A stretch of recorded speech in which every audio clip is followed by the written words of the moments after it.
કહેવાય છે કે કાળા માથાનો માનવી ભલે ગમે એટલી પ્રગતિ કરી લે, પરંતુ કુદરત સામે તેનું કંઈ જ નથી ચાલતું. આ જ ઉક્તિ સાર્થક થઈ છે ઉત્તર અને દક્ષિણ ભારતમાં, જ્યાં કુદરતે એવો કહેર વરસાવ્યો છે.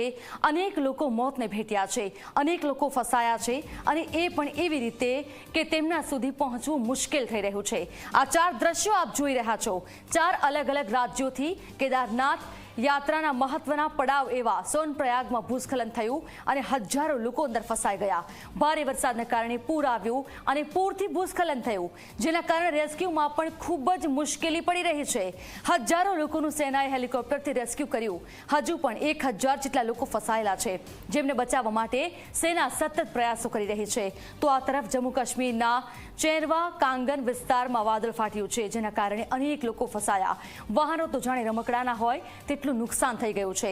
જનજીવનને પૂર્વવત કરવા માટે પ્રયાસ કરવામાં આવી રહ્યા છે.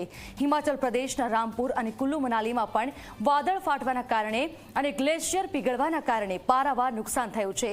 50થી વધુ લોકો મૃત્યુ પામ્યા છે અને ખબર નથી કે કેટલા લોકો લાપતા થયા છે.